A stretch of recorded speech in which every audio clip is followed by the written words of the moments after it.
जय हिंद मित्रांनो, एक्झाम जागरवर तुम्हा सर्वांचं पुन्हा एकदा स्वागत आहे। आजच्या चालू घडामोडीच्या सत्रात आपण नुकत्याच घडलेल्या घटनांवर आधारित MCQ ची प्रॅक्टिस करणार असून एक एक प्रश्न एक्झामच्या दृष्टिकोनातून अत्यंत महत्त्वाचा आहे। त्यासाठी व्हिडिओ शेवटपर्यंत पहा व आपल्या मित्रांसोबत सुद्धा शेअर करा, जेणेकरून येणाऱ्या एक्झाम मध्ये त्यांना सुद्धा याचा फायदा होईल। बघा, पहिला प्रश्न काय म्हणतो, IQ एअरच्या जागतिक हवा गुणवत्ता अहवाल 2024 नुसार कोणते शहर हे जगातील सर्वात प्रदूषित शहर ठरलं आहे? या प्रश्नाचं उत्तर आहे पर्याय क्रमांक 3 म्हणजेच बर्निहाट हे शहर जगातील सर्वात प्रदूषित शहर ठरलं आहे। मित्रांनो, विशेष म्हणजे बर्निहाट हे भारतातील शहर असून हे शहर भारतातील मेघालय या राज्यात स्थित आहे। या अहवालानुसार बर्निहाटमध्ये PM 2.5 कणांची पातळी ही 128.2 इतकी होती। यानंतर दुसऱ्या क्रमांकावर कोणतं शहर आहे? तर आपलं दिल्ली या दुसऱ्या क्रमांकावर असून तिसऱ्या क्रमांकावर कझाकिस्तानमधील कारागांडा आहे। चौथ्यावर पंजाबमधील मुल्लानपूर, पाचव्या क्रमांकावर पाकिस्तानमधील लाहोर, सहाव्यावर हरियाणामधील फरीदाबाद, सातव्या क्रमांकावर पाकिस्तानमधील डेरा इस्माइल खान, आठव्यावर चार देशातील अंजामेना, नवव्यावर उत्तर प्रदेशमधील लोणी, तर 10व्या क्रमांकावर आपलं नवी दिल्ली हे शहर आहे। या टॉप 10 मध्ये भारतातील 6 शहरांचा समावेश असून टॉप 20 मध्ये भारतातील एकूण 13 शहरांचा समावेश आहे। बरं, ही या रिपोर्टची एकूण कितवी आवृत्ती आहे? तर ही या रिपोर्टची ही 7वी आवृत्ती आहे। मित्रांनो, आपल्याला एक्झाम मध्ये असं विचारलं जाऊ शकतं की या IQ एअरच्या नवीन रिपोर्टनुसार भारत हवा प्रदूषणाच्या बाबतीत जागतिक स्तरावर कितव्या स्थानी आहे? तर भारत या रिपोर्टनुसार सर्वाधिक प्रदूषित देशांच्या यादीत 5व्या क्रमांकावर आहे। मग भारताच्या आधी पहिल्या 4 क्रमांकावर कोणते देश आहेत? तर यात पहिल्या क्रमांकावर चाड, दुसऱ्यावर बांगलादेश, तिसऱ्यावर पाकिस्तान, तर चौथ्या क्रमांकावर कांगो हा देश आहे। भारतात 2024 मध्ये PM 2.5 कणांची पातळी ही सरासरी 50.6 इतकी होती व यासह भारत या यादीत 5व्या क्रमांकावर आहे। आणि मित्रांनो, पुन्हा एकदा जगातील सर्वाधिक प्रदूषित राजधानी शहरामध्ये आपल्या नवी दिल्लीने पहिला क्रमांक पटकावला आहे।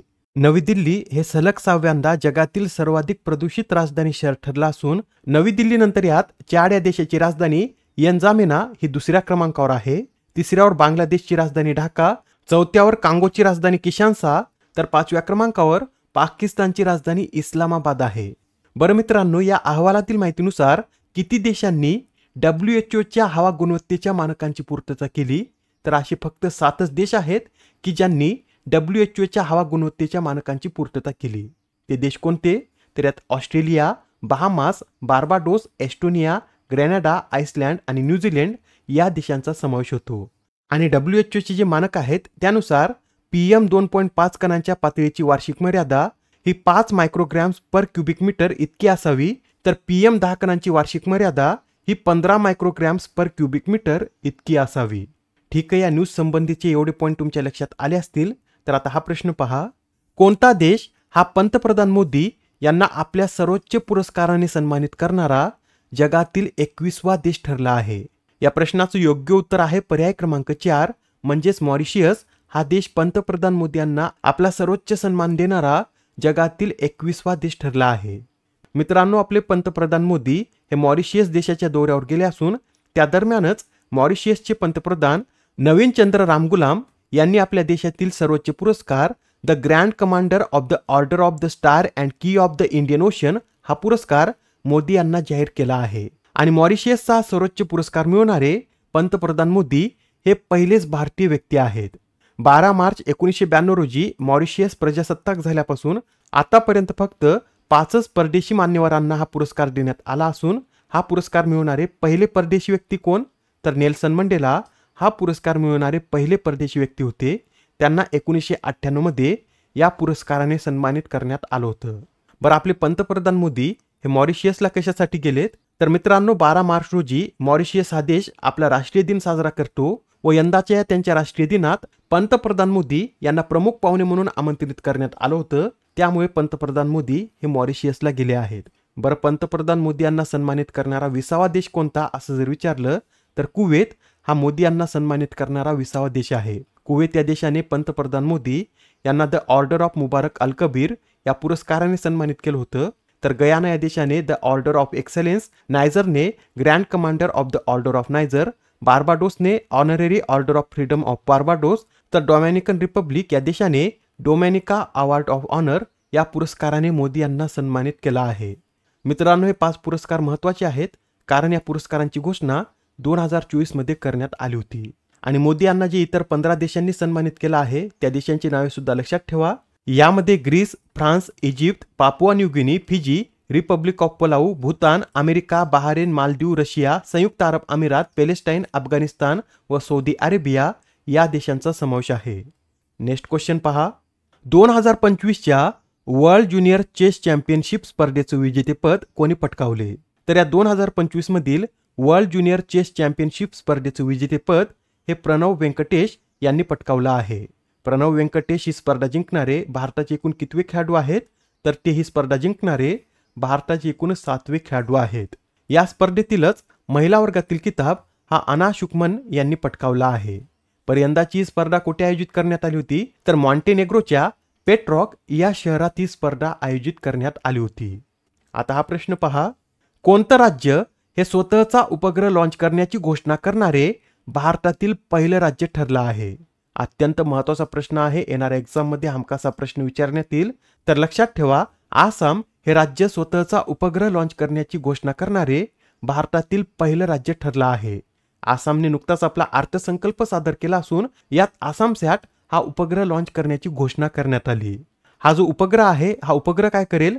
तर शेती, आपत्ती व्यवस्थापन, पायाभूत सुविधा आणि आसामच्या सीमेवर लक्ष ठेवण्याचं कार्य करेल. आणि असा उपग्रह लॉन्च करण्यात आल्यानंतर स्वतःचा उपग्रह असणारे आसाम हे भारतातील एकमेव राज्य असेल. पुढील प्रश्न पहा. केंद्रीय पर्यटन मंत्रालयाकडून आदरातिथ्य आणि शिक्षणासाठी लाईफ टाईम अचिव्हमेंट पुरस्काराने कोणाला सन्मानित करण्यात आले?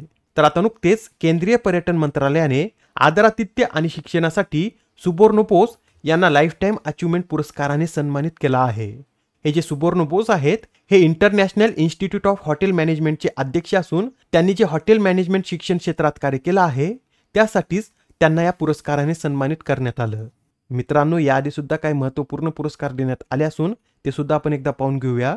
तर पहा, पहिल्या साहित्यभूषण पुरस्काराने मधु मंगेश कर्णिक यांना सन्मानित करण्यात आलं.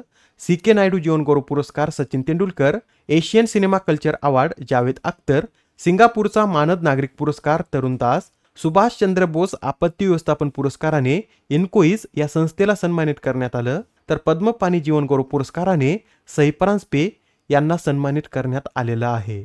Next question. आयफा अवॉर्ड्स 2025 मध्ये कोणत्या चित्रपटाने सर्वोत्कृष्ट चित्रपटाचा पुरस्कार पटकावला? तर आयफा अवॉर्ड्स 2025 मध्ये लापता लेडीज या चित्रपटाने सर्वोत्कृष्ट चित्रपटाचा पुरस्कार पटकावला आहे. मित्रांनो, यंदाचा हा पुरस्कार सोहळा जयपूर येथे पार पडला असून या पुरस्कार सोहळ्याची कितवी आवृत्ती होती? तर या पुरस्कार सोहळ्याची 25वी आवृत्ती होती. हा पुरस्कार सोहळा पहिल्यांदा कधी आयोजित करण्यात आला होता? तर 2000 साली हा पुरस्कार सोहळा पहिल्यांदा आयोजित करण्यात आला होता. या पुरस्कार सोहळ्यात जे इतर पुरस्कार देण्यात आले ते सुद्धा आपण पाहून घेऊया. यात सर्वोत्कृष्ट दिग्दर्शकाचा पुरस्कार किरण राव यांना त्यांच्या लापता लेडीज या चित्रपटासाठी देण्यात आला. सर्वोत्कृष्ट अभिनेता कार्तिक आर्यन, सर्वोत्कृष्ट अभिनेत्री नितांशी गोयल, सर्वोत्कृष्ट सहाय्यक अभिनेत्री जानकी बोडीवाला, सर्वोत्कृष्ट सहाय्यक अभिनेता रवी किशन, सर्वोत्कृष्ट पार्श्वगायिका श्रेया घोषाल, तर सर्वोत्कृष्ट पार्श्वगायकचा पुरस्कार जुबिन नोटियाल यांना मिळाला आहे. मित्रांनो, अलीकडेच व्हॉइस फॉर द व्हॉइसलेस हे पुस्तक प्रकाशित झालं असून या पुस्तकाचे लेखक कोण? तर या प्रश्नाचं उत्तर आहे पर्याय क्रमांक 1 म्हणजेच दलाई लामा यांनी हे पुस्तक लिहिलं आहे.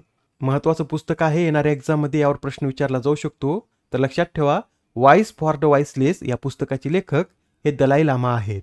आजच्या सत्रामधील शेवटचा प्रश्न पहा. अलीकडे चर्चेत असलेले ई श्रम पोर्टल हे कधी लॉन्च करण्यात आले? या प्रश्नाचं उत्तर आहे पर्याय क्रमांक 4 म्हणजेच हे जे ई श्रम पोर्टल आहे हे 26 ऑगस्ट 2021 मध्ये लॉन्च करण्यात आलं होतं. आणि सध्या हे पोर्टल चर्चेत का आहे? तर 3 मार्च पर्यंत या ई श्रम पोर्टलवर नोंदणीकृत कामगारांची संख्या ही 30.68 कोटीहून अधिक झाली आहे. आणि विशेष म्हणजे यात 53.68% या महिला कामगार आहेत. या आधीच्या सत्रामध्ये तुमच्यासाठीचा प्रश्न होता, भारतातील कायदा सचिव या पदावर नियुक्त होणाऱ्या पहिल्या महिला कोण ठरल्या आहेत? या प्रश्नाचं योग्य उत्तर आहे पर्याय क्रमांक 1 म्हणजेच अंजू राठी राणा या भारतातील कायदा सचिव या पदावर नियुक्त होणाऱ्या पहिल्या महिला आहेत. आजच्या सत्रामधील तुमच्यासाठीचा प्रश्न पहा. वेटलँड वाईज यूज या श्रेणीमध्ये रामसर पुरस्कार मिळवणाऱ्या पहिल्या भारतीय कोण? आता या प्रश्नाचं उत्तर कमेंटमध्ये देण्याचा प्रयत्न करा. उत्तर चुकलं तरी काय हरकत नाही, कारण ज्यावेळेस तुम्हाला या प्रश्नाचं योग्य उत्तर माहीत होतं त्यावेळेस हा प्रश्न तुमच्या दीर्घकाळापर्यंत लक्षात राहतो. तर आता पुढच्या सत्रामध्ये पुन्हा भेटूया. धन्यवाद.